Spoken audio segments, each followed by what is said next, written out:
A big mabuhay, everybody, and welcome back to the channel. If you haven't already, please like and subscribe. Hey, it's Friday night here, so that could only mean one thing. I know it's Saturday in the Philippines. S-A-T-U-R-T-U-R night. S-A-T-U-R-T-U-R night. It's a Saturday night. It's a Saturday night. You can tell I haven't practiced my karaoke, but I hope you guys have been.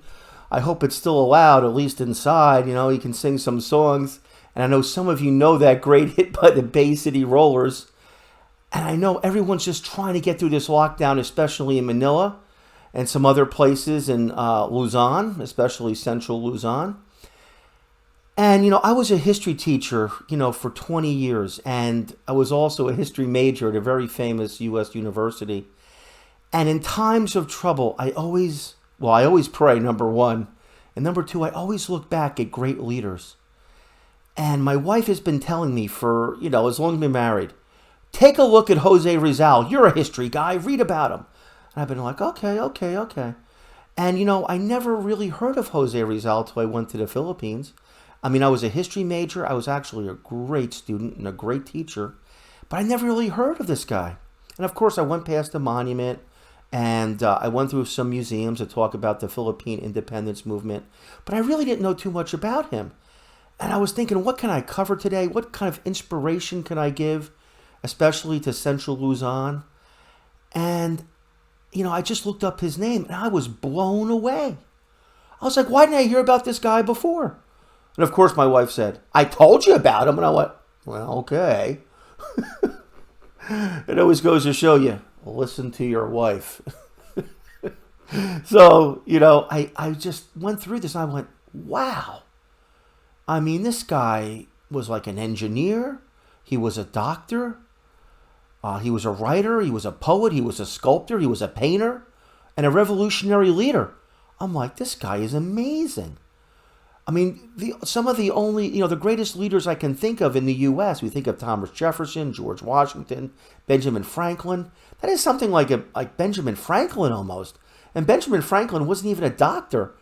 I mean, this guy went back and changed his degree so he could help his mother who was losing her eyesight. And he saved her eyesight. I'm like, this guy is something else. This guy, and by the age of 30, he'd accomplished all this. And he could speak 22 languages? This is just amazing. And this guy was always on the road. He spent time in the Philippines, but he was always in Germany and Madrid and Berlin and Paris. And I guess he went to London. I didn't read too much about London, but I knew he was in Germany. And in the 19th century, Germany was really the literary and scientific kind of state capital of the world. We're talking about, Vienna, is kind of near Germany too, So, I mean, this is where all the exciting things were happening, Albert Einstein and all the great writers and everything was going on. Primarily in Germany. Of course, the Impressionist movement goes over into France, but really, a lot of that stuff was going on in Germany. Amazing. He was part of all that. And he found time to become the leader of his people in his spare time. I'm like, whoa. And, you just take a look at his accomplishments. And not just his accomplishments, but his bravery. That he refused to back down. And so, I mean, I just was blown away. And amazed by Jose Rizal. And, there's this great website if you want to look it up. And it's Jose Rizal. And I forget what university, it's, Jose Rizal University puts this on. And it just talks about his family. It talks about his early childhood, his education, his travels, and his love life, and his works. I mean, paintings, sketches, sculptures, maps and plans, poems. I mean, when did this guy sleep? I mean, it's just amazing. How he got involved in the revolutionary movement, his writings. This is just amazing, all by the age of 30. It's incredible. And you would like, to know, like, what would Jose Rizal say now? I mean, of course, we can't ask him, but what an amazing, amazing person. I think back of Douglas MacArthur. I think of George Washington. I think of all these people. What would they do now? I don't know. I mean, I guess they would just keep going on. I mean, they would just show their bravery and help lead the people to the end of this terrible pandemic, to try to give strength and courage through this. And I know Jose Rizal, I mean, they gave him an opportunity to escape after they arrested him. And he refused to take it. And right before, my wife said, before he was executed, they gave him another chance. They did not want to make Jose Rizal into a martyr. They didn't want to do it. At the same time, the Spanish were also, and I don't think a lot of Filipinos know this, they were also executing a lot of independence leaders in Cuba. And that's why America got involved in the Spanish-American War, was because of everything that was going on in Cuba at the time. They were executing a lot of people down there. And so this raised all kinds of concern throughout the United States. How could the United States allow this to happen? So this was, the Spanish-American War was 2 years, I believe, somewhere around there when Jose Rizal was executed. And it was such a shame he couldn't see the Philippines blossom into its own independence, which was granted by the U.S. Before World War II. But I was just, if we look at some of this stuff that he did, I mean, look at the quality of these Art Nouveau sculptures. I mean, look at the quality, of these paintings and sculptures that this amazing man did. I mean, when I was studying history, of course, we call this man a Renaissance man. I'm hard-pressed to think of anyone at this time, in the 1850s up to 1900 that could do something like this. This was mainly reserved to the Renaissance and for, like Sir Isaac Newton and people that were considered, Renaissance men. They could do almost anything. But that kind of died down towards the, beginning of the 20th century. But look at this, poems, portraits. I mean, it's just amazing what this guy did. And there's a look at the great man himself. Just really, really amazing person. And part of the worldwide movement from colonialism to get their independence for their people. And he was a contemporary of Gandhi. And some even say that Nehru, the great, leader of India too, mentioned him when he was arrested. And more importantly, like with Gandhi, he believed in non-violent resistance.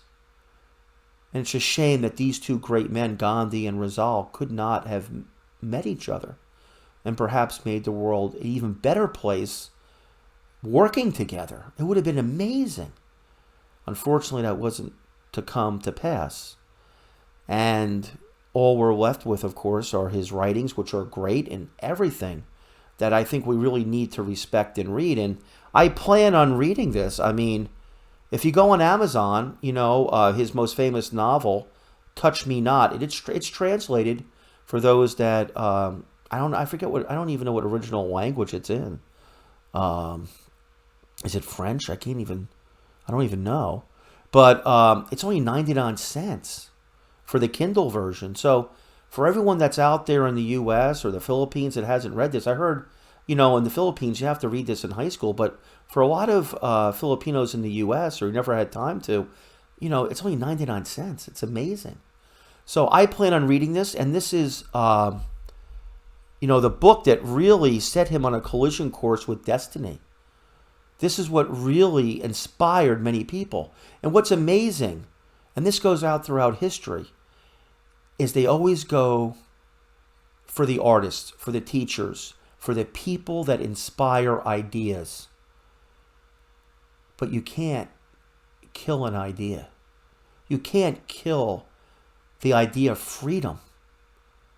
And that's what an oppressor like Spain, and unfortunately America in its imperial, sort of role, You can't stop an idea. You can stop people. And unfortunately, they did execute Rizal, but they couldn't stop his ideas from spreading.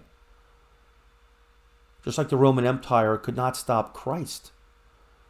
It's the same thing. You can't stop an idea. And the idea that the Spanish basically had to leave. They had to go. And so this book, which I plan to read, really, I think, started off the Philippine independence movement, which had been going on for a long time. But it also led Jose Rizal on a collision course with his own destiny and possibly one of the greatest world leaders for independence. Maybe a guy that even was a pathbreaker for Gandhi with his stance of nonviolence. What an amazing person. And I hope that the Filipino people do not forget him in their time of need now. The strength and courage and resolve that he showed as such a young man. Anyway, I hope you plan on reading it, because I got my copy reserved right now. Seriously, I'm going to read this and take a look at it. I'm excited to read it, and I'll report back. For all of you Filipinos out there in Luzon and Manila, my heart goes out to you. Our prayers go out to you. Try to have fun. Try to stay together. And hopefully this lockdown will be done soon. Take care. God bless, and see you soon.